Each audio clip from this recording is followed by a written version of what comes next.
अस्सलाम वालेकुम दोस्तों, मैं हूं बिलाल मोइन और आप देख रहे हैं बिलाल मोइन यूट्यूब चैनल। यार न्यूयॉर्क का ये जो अमेरिका का मेरा ट्रिप था ना, इसमें मैंने इतनी कोई इन्फॉर्मेशन गैदर की है। मतलब वहाँ की औरतों के बारे में, वहाँ के मर्दों के बारे में, कल्चर के बारे में, फूड के बारे में, जॉब्स के बारे में, और उसके बाद कारोबार के बारे में, और वो किस तरह से अपनी अपॉर्चुनिटीज़ को कैश करते हैं, किस तरह से वो लोग पैसिव इनकम बनाते हैं, किस तरह से वो लोगों के अपने हालात व वाक़यात कैसे हैं, ज़िंदगी कैसे गुजारते हैं, कैसे बचाते हैं, कैसे उड़ाते हैं। मतलब हेल ऑफ टॉपिक्स मैंने वहां पर गैदर किए हैं, क्योंकि मैंने बहुत सारे लोगों से बात की, स्पेशली न्यूयॉर्क में। क्योंकि न्यूयॉर्क में मैंने सबवे के थ्रू ट्रैवल किया है, और उस सबवे के सारे रास्ते में मैं सबसे बातें करता था। मतलब कान में लोगों ने लगाए भी होते थे ना, मैं उतरवा के बोलता, भाई बात करो यार, हम यहाँ पे आपसे बात करने आए। तो बहुत सारे टॉपिक्स हैं। आज का जो टॉपिक है ना, वो मैं आपको पहले देखें, ये सब टॉपिक्स पे मैंने बात करनी है आप लोगों से, लेकिन ये वाला जो टॉपिक है ना, आजकल जो एक फिल्म आ रही है जॉयलैंड, और उसके ऊपर जो मामला चल रहा है एलजीबीटी वाला जो है, जैसे वो अपनी बीवी को छोड़ के खुसरे के पास चला जाता बंदा, और एक जहन साजी जो की जा रही है हमारे माशरे की, उस पर मैं बात करना चाहूंगा। क्योंकि देखें, मैंने ये पूरा बहुत गौर से और बहुत करीब से, और जहां से निकला है ना, वहां से देखा है इसको मैंने। और ये क्या है, मैं आपको थोड़ा सा गाइड कर देता हूं, फिर आप खुद समझ जाएंगे कि मामला जा किस तरफ रहे हमारे मुल्क के। मैं हॉलीवुड के इलाके से निकल के वेनिस बीच की तरफ जा रहा था, सेंटा मोनिका की तरफ। जो बंदा रहता है ना एलए में, या जो मतलब लॉस एंजलिस को जानता है घूमने फिरने के हिसाब से, उसको पता है कि हॉलीवुड का जो इलाका है, हॉलीवुड से लेके और सेंटा मोनिका बीच तक की जो पट्टी है ना पूरी, वो मैंने पूरी बाय वॉक बेवर्ली हिल्स से पहले सारी की है। और उसके अंदर वो समझ लो इस चीज का गढ़ है, गढ़। वहां से ज्यादा ये चीज कहीं भी नहीं है। अलग होटल्स हैं इनकी, अलग इनके रेस्टोरेंट्स हैं, अलग इनके बार्स हैं, अलग इनके पब्स हैं, अलग इनकी जो है वो बार्बर शॉप्स हैं, अलग इनकी कॉफी शॉप्स। हर चीज अलग है, और हर चीज के ऊपर वही जो अपना कौसे कजा के रंग, रेनबो वाले रंग के जो झंडे होते हैं ना, वो लगे हुए होते हैं, जो ये बता देते हैं कि भाई ये जगह जो है ये इन लोगों के लिए मुख्तस है। और उससे ज्यादा कहां पर, मतलब कहीं पर भी नहीं। क्योंकि मैं जब वॉक कर रहा था ना वहां पे, तो मुझे ये आइडिया हो रहा था वहां पर जो लोग जिस हिसाब से, मतलब आप समझ जाए मैं क्या कहना चाह रहा हूँ। बहुत सारी चीजें ऐसी हैं जो मैं, जाहिर सी बात है, बहनें भी देखती हैं, और बहुत सारे मामला हैं जो नहीं मैं बता सकता। लेकिन अब क्या हुआ जा रहा है, वो वाली जो सोसाइटी है ना, वो आपको अडॉप्ट करवाई जा रही है। बहुत सारे जो सब कॉन्टिनेंट के ममालिक हैं, उनके अंदर वो ऑलरेडी उस कल्चर को इस कदर आम करके दिखाते हैं कि यार ये तो कुछ भी नहीं है।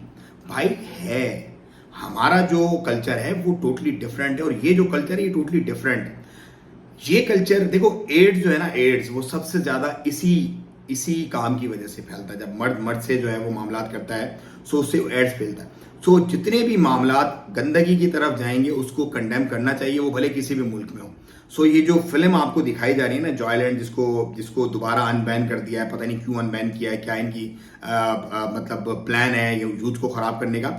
सो ये जहन साजी कर रही है, और इससे सिर्फ यूथ खराब नहीं होगी, इससे सिर्फ छोटे लोग खराब नहीं होंगे, इससे बड़े बड़े लोग जो शादीशुदा मैंने देखे वहां पर, जो मतलब अपने मामलात जिंदगी छोड़ के और जो दूसरों के चक्कर में, जो खुसरों वगैरह के चक्कर में पड़ जाते हैं, वो मैंने देखे वहां पे। सो इस तरह की चीज को, इस तरह के किसी भी कल्चर को, किसी भी वाइब को, किसी भी शॉर्ट को, किसी भी फिल्म को आपने पेनिट्रेट नहीं करने देना जब तक आप कर सकते। देखिए, मुआशरा खराब हो रहा है, मामला बहुत खराबी की तरफ जा रहे हैं। हम शायद इसको अगले 5-7 साल तक के बाद ना रोक सकें, लेकिन जब तक रोक सकते हैं तब तक हमें इसको कंडेम करना चाहिए। क्योंकि ये हमारा मुआशरा नहीं है, मतलब ये हमारे कल्चर्स नहीं है। वहां पर क्या है कि वहां पर नोबडी केयर्स।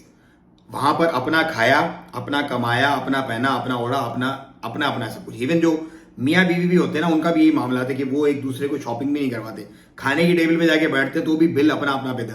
हमारे जो देसी लोग हैं उनका मैं आपको अलग से बताऊंगा, वो बेचारे जैसे यहाँ पर है वो वैसे वहां पर भी वो वैसे ही हैं। उनका एक अलग चक्कर है। मैं गोरों की आपसे बात कर रहा हूँ पर्टिकुलरली।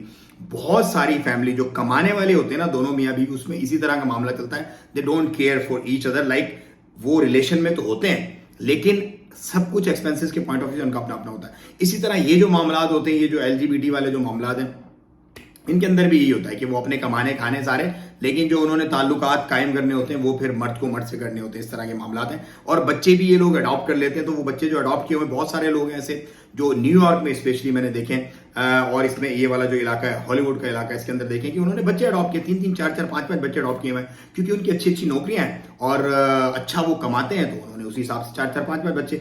अब वो जो बच्चे उस माहौल में रह रहे हैं, वो ऑफकोर्स बड़े होकर वही बनेंगे। सो इसीलिए मैं कह रहा हूँ कि 5-7 साल तक तो मतलब हो सकता है, लेकिन उसके बाद क्योंकि उनकी तादाद इस कदर ज्यादा हो जाएगी, उसकी पेनिट्रेशन इस कदर ज्यादा हो जाएगी। अभी तो ये कुछ फिल्म बन रही हैं, कुछ हल्के हल्के टॉपिक्स, कुछ अरसे बाद आप देखेंगे, कुछ अरसे बाद, मेरा ख्याल है कि ज्यादा नहीं, 1 से 2 साल के बाद आप देखेंगे कि जब आप टिकटॉक खोलेंगे तो भी इसी तरह के आ रहे होंगे, जब आप जो है वो फेसबुक खोलेंगे, यूट्यूब खोलेंगे, इंस्टाग्राम खोलेंगे, सो आपको मर्द से मर्द और औरत से औरत की जो एक मामलात हैं उसकी जो है वो चीजें आपको नजर आ रही होंगी, तो ये बड़ा आम हो जाएगा। सो पाकिस्तान में इस कल्चर को नहीं पेनिट्रेट करने देना चाहिए। ये हमारे जो दीनी मामलात हैं उसके भी खिलाफ है, और हमारे जो समाजी और हमारा जो रेशियल एक सिस्टम है उसके भी बिल्कुल खिलाफ है। और इस तरह की कोई भी चीज़ अगर पाकिस्तान में होती है या जो करता है, सो आप उसको समझ जाएं कि वो कहाँ से जो है वो फीड की जा रही है आपको, और क्या आपकी यूथ की और क्या आपकी बड़ी उम्र के जो एजेड लोग होते हैं ना उनकी जहन साजी की जा रही है। क्योंकि ये जो है ना इन 2 पर्टिकुलर एरियाज में ज्यादा जाके हिट करता है ये वाला मामला, क्योंकि जो यूथ होती है वो मेच्योर नहीं होती, उसको बस जो दिखता है बोलता है यार वहां भी तो हो रहा है ना, हम क्योंकि कॉपी करते हैं फर्स्ट वर्ल्ड कंट्री को, तो वहां हो रहा है तो फिर हमारे पास भी हो रहा है तो क्या फर्क पड़ता है। और जो बड़ी एज के लोग होते हैं वो ऑलरेडी अपने सारे मामलात जिंदगी करके बैठे होते हैं, तो उनको होता है कि यार कुछ नया करते हैं। सो ये कुछ चीजें थी जो मैं आपसे बताना चाह रहा था, बहुत दबे हुए, बहुत मतलब मोहतात अंदाज में मैंने आपको बताई है, लेकिन कभी जिंदगी रही तो इंशाल्लाह मैं खुल के आपको बताऊंगा कि क्या मामलात हैं, क्या क्या चीज़ें हैं, क्या होना है, क्या नहीं होना। तो जब तक मुझे दे इजाज़त, अगर वीडियो अच्छी लगी तो शेयर करें, और अपने बच्चों को इसकी तालीम अभी से दें, इससे पहले कि कोई और चीज़ उनके जहन में घुसे। आप अपनी चीज़ें उनके जहन में घुसाएं और उनसे बात करें, कम्युनिकेट करें, उनको समझाएं, उनको बताएं, ताकि उनको चीज़ों का पता हो कि सही क्या है और गलत क्या है। मुझे दें इजाज़त, दुआ में याद रखें अपना और अपना बहुत ख्याल रखिएगा। अस्सलाम वालेकुम।